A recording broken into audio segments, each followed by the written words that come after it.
ایک خبر یہ آتی ہے کہ میاں صاحب سرکاری پروٹوکول کے اندر جناب گلگت بلتستان پہنچے ہیں، دوسری خبر یہ آتی ہے کہ آج اڈیالہ جیل میں عمران خان صاحب سے ملاقات کا دن ہے اور تمام تر راستے اڈیالہ جیل کی طرف جانے والے مکمل طور پر بند کر دیے جاتے ہیں۔ اعلان کیا جاتا ہے سہیل خان آفریدی صاحب کی جانب سے کہ وہ آج اپنی کیبنٹ کے ہمراہ اڈیالہ جیل کے باہر پہنچ رہے ہیں، مستقبل کے لائحہ عمل کا اعلان بھی کریں گے، ان کے راستے میں رکاوٹیں کھڑی کر دی جاتی ہیں، یعنی یہ صورتحال ہے۔ دوسری جانب سبق نہیں سیکھا گیا ان تمام تر چیزوں سے، اور خاص طور پر 9 جون کے حوالے سے دو شخصیات کی آبزرویشنز میں آپ کے سامنے رکھنے جا رہا ہوں۔ ایک تو بہادر صحافی، کشمیری صحافی جو ہیں وہ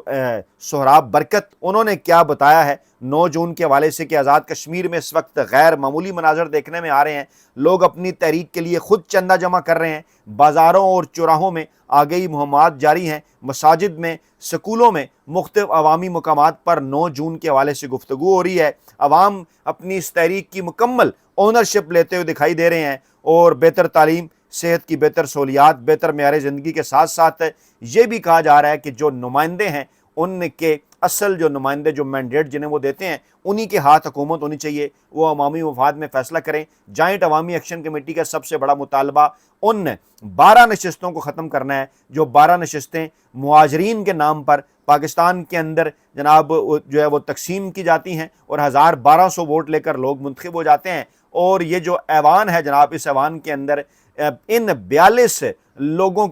معاف کیجئے ان 12 لوگوں کے ذریعے سیاسی بلیک میلنگ کر کے وہاں پر حکومتیں گرائی جاتی ہیں، بنائی جاتی ہیں۔ جو صورتحال اس وقت وہاں سے آ رہی ہے، جو مختلف رپورٹس آزاد کشمیر کے علاقوں سے آ رہی ہیں، وہ یہی ہیں کہ جناب عوام اس وقت اس تحریک کی اونرشپ خود لیے ہوئے ہیں، اور اگلے قدم پر بڑھ کر اپنے تمام تر حقوق کا تحفظ کریں گے۔ 9 جون ہی کے حوالے سے جو سنسنی خیز انکشافات بیرسٹر شہزاد اکبر صاحب نے کیے ہیں، وہ بھی خاصے سنسنی خیز ہیں، ہنگامہ خیز ہیں۔ وہ یہ کہتے ہیں کہ آزاد کشمیر میں جوائنٹ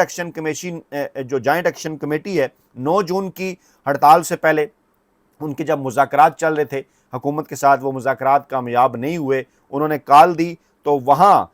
جو ہے وہ دعویٰ کیا شہزاد اکبر صاحب نے کہ بریگیڈیئر فائق صاحب کو آزاد کشمیر میں تعینات کیا گیا ہے، اور ان کے ذرائع یہ بتاتے ہیں، جوائنٹ ایکشن کمیٹی کے ذرائع اور شہزاد اکبر صاحب کے، کہ وہ مذاکراتی کمیٹی کو یہ بتا چکے ہیں کہ احتجاج کرنے والوں کے خلاف ڈی چوک جیسا سلوک ہوگا، اور اسٹیبلشمنٹ آزاد کشمیر کے عوام کے جو مطالبات ہیں، جن میں خاص طور پر انتخابی اصلاحات نافذ کرنا، ان کو ماننے کی بجائے جو سینئر قیادت ہے اور جو اس کے بعد سیکنڈری لیڈرشپ ہے، یعنی فرسٹ اور سیکنڈ ٹیئر جو لیڈرشپ کی ہے، ان کے خلاف شدید ترین کریک ڈاؤن کا ارادہ رکھتی ہے، عوام کے خلاف شدید ترین کریک ڈاؤن کا ارادہ رکھتی ہے۔ اور بیرسٹر شہزاد اکبر صاحب یہ بھی بتا رہے ہیں کہ یہ وہی مائنڈ سیٹ ہے، ضدی مائنڈ سیٹ پاکستان کی اسٹیبلشمنٹ کا، جس کا مظاہرہ پہلے پاکستان کے قبائلی علاقوں میں بھی کیا جا چکا ہے، بلوچستان کے اندر بھی کیا جا چکا ہے۔ اللہ نہ کرے کہ جناب خدا نخواستہ اگر آزاد کشمیر کے حالات بھی قبائلی علاقہ جات جیسے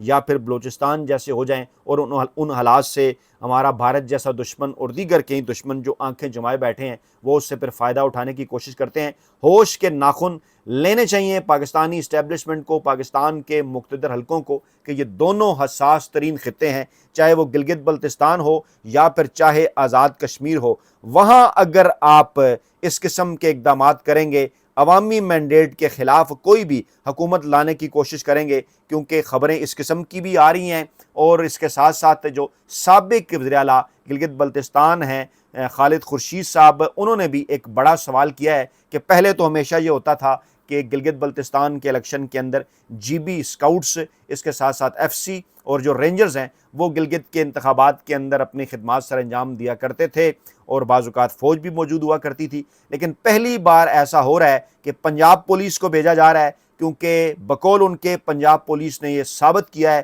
کہ وہ ہر کام کر دیتے ہیں جس کا ان کو حکم دیا جاتا ہے، اور 5000 پنجاب پولیس بھیجی جا چکی ہے۔ سوال اٹھایا ہے خالد خورشید صاحب نے کہ 5000 پنجاب پولیس کو گلگت بلتستان بھیجنے کا کیا مقصد ہے، کیا خاص ارادے ہیں؟ جی بی پولیس کی تو کل تعداد ہی تقریباً 5,500-6 ہزار کے آس پاس ہے، اور اتنی ہی اگر پنجاب پولیس وہاں پر بھیج دی جاتی ہے تو آخر کیوں؟ کیا گلگت بلتستان کی پولیس کے اوپر آپ کو ٹرسٹ نہیں ہے کہ وہ اس طرح سے اپنے عوام اگر ان کے پرامن احتجاج کے لیے نکلیں گے، اپنا حق مانگنے کے لیے نکلیں گے، اگر انتخابات کے اندر دھاندلی ہوئی اصلی نتائج کے لیے نکلیں گے، تو کیا وہ ان کے خلاف کارروائی نہیں کریں گے؟ اس مقصد کے لیے پنجاب پولیس کو بھیجا جا رہا ہے۔ یہ جو دو اینگل ہیں جن کی جانب خالد خورشید صاحب نے بھی اشارہ کیا، جن کی جانب بیرسٹر شہزاد اکبر نے بھی اشارہ کیا، کہ ایک طرف تو وہ ایک بریگیڈیئر صاحب کا نام لے کر یہ دعویٰ کر رہے ہیں کہ انہیں خصوصی طور پر تعینات کیا گیا ہے اور یہ پیغام پہنچایا گیا ہے کہ آزاد کشمیر کے